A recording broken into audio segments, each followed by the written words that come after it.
Hello good morning dear students. आज हम अपने चैप्टर नंबर 12 को स्टार्ट करते हैं बेटा, जिसका टाइटल है कंजर्वेशन ऑफ फॉरेस्ट, वनों का संरक्षण, जो एक बहुत ज़रूरी और एक इन्वायरमेंटल मुद्दा है, एक पर्यावरणीय जो मुद्दा है। देश के सामने एक ऐसी समस्या भी आती है कि वनों को काटा जा रहा है बहुत अधिक मात्रा बड़ी संख्या में। तो आज देखते हैं अपने चैप्टर को बेटा। A forest is a large area of land covered with trees and woody vegetations. Forest क्या है? एक बहुत बड़ा एरिया है जहाँ की कवर्ड होती है वहाँ की ज़मीन किससे? ट्रीज से, और वुडी वेजिटेशन मतलब काष्ठीय जो वनस्पति है उससे। Many species of plant, tree, animals and animal products are supported by forest. The forests are of great importance as they form a very crucial part of economy, क्योंकि ये ecosystem का, पारिस्थितिकी तंत्र का महत्वपूर्ण हिस्सा बनाते हैं। पारिस्थितिकी तंत्र क्या होता है कि पर्यावरण का जो है, पर्यावरण का एक ऐसा सिस्टम होता है जहाँ जीवों का किससे संबंध होता है, जो है पेड़ पौधों से संबंध के जो अध्ययन को है इकोसिस्टम पारिस्थितिकी तंत्र बोलते हैं। जैव और अजैव घटकों के आपसी संबंध को क्या बोलते हैं? इकोसिस्टम बोलते हैं। 30% of the world's land is covered with forest. विश्व की जो है 30% की जो भूमि है वो वनों से कवर्ड है। Humans are also very much depend upon forest and some peoples also live in forest. क्या है कि बहुत सारे लोग हैं, जो मनुष्य हैं, किस पे डिपेंड होते हैं? फॉरेस्ट पे डिपेंड है। और बहुत अधिक मनुष्य तो लोग ऐसे हैं जो फॉरेस्ट में ही अपना जीवन यापन करते हैं। Peoples who live in forest और called tribal people or adivasis, ठीक है, आदिवासीज बोलते हैं उनको, जंगलों में रहने वाले लोगों को। Their life style, food habits over the means of their livelihood very much depend upon the forest and forest products. उनका जीवन क्या होता है, उनका पूरा ही जो है रहने का तरीका किस पे? फॉरेस्ट पे ही डिपेंड होता है। बेनिफिट्स ऑफ फॉरेस्ट, फॉरेस्ट के क्या बेनिफिट्स हैं, लाभ क्या हैं? Forest are beneficial in a number of way. Some of benefits are, कुछ बेनिफिट्स लाभ इस प्रकार हैं। There are home to millions of animals, ये बहुत सारे जीवों के लिए क्या है? आवास है। They are of great economic importance, उनका अपना इकोनॉमिक इम्पोर्टेंस भी है। They help in controlling climate और एटमॉस्फेरिक प्यूरिफिकेशन, ये क्या करते हैं? वातावरणीय शुद्धिकरण में और कंट्रोल करते हैं क्लाइमेट को, जलवायु को। They give out oxygen for breathing, ये हमारे श्वसन के लिए ऑक्सीजन हमें मिलती है इनसे। दे इंक्लूड रेनफॉल इंड्यूस, ये क्या करते हैं? रेनफॉल या वर्षा के लिए भी उपयोगी होते हैं। They are house to human beings, ये मनुष्यों के लिए क्या है? हाउस होते हैं। They maintain the ecological balance, ये पारिस्थितिकी संतुलन बनाते हैं। दे कंट्रोल सॉइल इरोशन, ये जो सॉइल इरोशन होता है उसको रोकते हैं, मिट्टी के अपरदन को रोकते हैं। They provide us with numerous forest products, ये बहुत अधिक संख्या में हमें फॉरेस्ट प्रोडक्ट्स प्रोवाइड करवाते हैं। आगे देखो बेटा, डिफोरेस्टेशन और फॉरेस्ट कटिंग। डिफोरेस्टेशन किसको बोलते हैं? एफोरेस्टेशन का अपोजिट होता है डिफोरेस्टेशन, मतलब वृक्षों की कटाई। Forest cutting, deforestation is the cutting of tree in a large number, बहुत अधिक संख्या में पेड़ों को काटना डिफोरेस्टेशन कहलाता है। This activity converts the land into a non forest use. ये एक्टिविटी क्या है कि जो फॉरेस्ट के प्रोडक्ट हैं उनसे हमें यूज को क्या कर देती है? बाधित कर देती है कि फॉरेस्ट होंगे ही नहीं तो हम उनको यूज कैसे करेंगे। It occurs for various reasons, इसके बहुत सारे कारण हैं। The natural reasons that causes deforestation, कुछ प्राकृतिक कारण हैं डिफोरेस्टेशन, वृक्षों की कटाई के।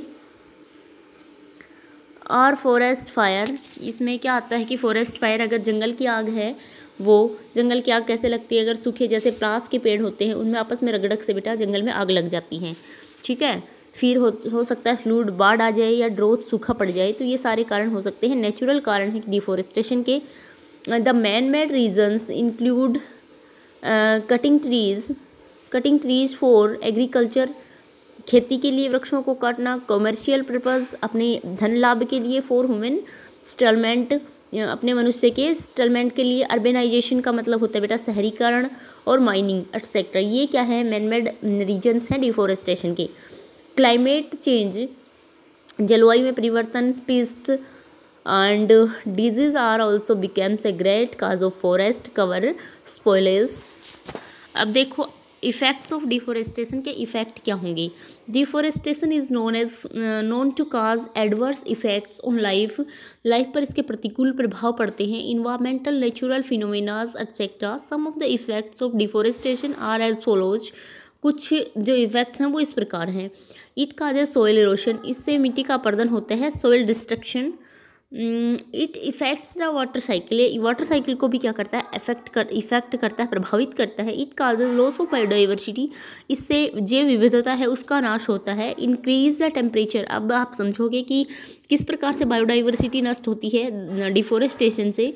तो डिफोरेस्टेशन अगर मान लो हम करते हैं तो क्या होगा, आवास है, बहुत सारे जीव ऐसे हैं जो जंगलों पे ही निर्भर होते हैं, वो क्या हो जाएंगे, खत्म हो जाएंगे, और बायोडाइवर्सिटी जैव विविधता मतलब विभिन्न प्रकार के जीव नष्ट हो जाएंगे। तो जैव विविधता भी क्या हुई, लॉस हुई ना। इट इंक्रीज द टेम्परेचर, और अगर वृक्षों की कटाई होगी तो वर्षा कम होगी, वर्षा कम होने से इंक्रीज हो जाएगा temperature. Increase the impact of green house gases, और ग्रीन हाउस गैसें क्या होंगी, इंक्रीज होगी। It causes fluid, air deforestation से फ्लूड बाढ़ भी आएगी। It causes reduction in rain, rain में कमी, बारिश में कमी होगी। फिर है फॉरेस्ट कंजर्वेशन, वनों का किस प्रकार हम संरक्षण करें। As we know that the forest are vital for our survival and we need to save them, हमारे लिए बहुत ही विटल होता है, महत्वपूर्ण है हमारे जीवित रहने के लिए। एंड सेव दैम, उनको बचाना बहुत ज़रूरी है। Several measures should be followed, like we should minimize the use of forest product that include cutting down the tree। हमें कुछ ऐसे जो फॉरेस्ट प्रोडक्ट हैं उनका यूज कम कर देना चाहिए जो वृक्षों को काट के ही हमें मिलते हैं। Make people aware of the causes and consequence of deforestation, practice and encourage recycle and reuse, establish parks to protect rainforest and wildlife, restore the damaged ecosystem etc। ये क्या है, फॉरेस्ट कंजर्वेशन जो है वनों के संरक्षण के कुछ उपाय हैं कि लोगों में जागरूकता उत्पन्न की जाए, उनके कारणों को बताया जाए, और फॉरेस्ट प्रोडक्ट्स, ऐसे फॉरेस्ट प्रोडक्ट जो सिर्फ उनको कट करके ही हमें मिल सकते हैं, उनका यूज बहुत कम करना चाहिए, और प्रोडक्ट्स को रीयूज करना चाहिए, रिसाइकिल करना चाहिए, और इन सब के बारे में क्या करना चाहिए, लोगों में अवेयरनेस पैदा करनी चाहिए। अब आते हैं various governmental schemes have been launched to increase afforestation, वृक्षारोपण को बढ़ावा देने के लिए बहुत सारी गवर्नमेंटल स्कीम्स चलाई गई हैं गवर्नमेंट के द्वारा। अब आते हैं बेटा चिपको मोमेंट। चिपको मोमेंट क्या था, द चिपको मोमेंट और चिपको आंदोलन was primarily a forest conservation movement that created awareness worldwide and encouraged people to fight against deforestation। कि वृक्षों को काटा जा रहा था, इसके अगेंस्ट में एक आंदोलन किया गया। इट वाज स्टार्टेड इन 1972, 1972 में इसे स्टार्ट किया गया in the Tehri district of Uttarakhand के टिहरी डिस्ट्रिक्ट में बाई सुंदरलाल बहुगुणा के द्वारा। एन इन्वायरमेंटोलॉजिस्ट दैट, वो पर्यावरण विज्ञक।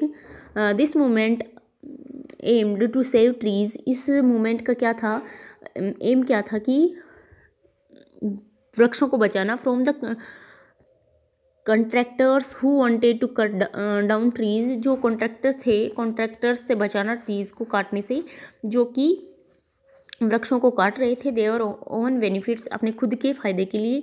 The local dealers had the trees, the local dwellers hugged the trees and saved them, उनसे लिपट गए जो लोकल लोग थे, देखो ये दिखा रखा है, और क्या किया, ट्रीज को बचाया। सिंस देन, तभी से various such policies have been adopted and executed, तभी से बहुत सारी पॉलिसीज वृक्षों को बचाने के लिए चली।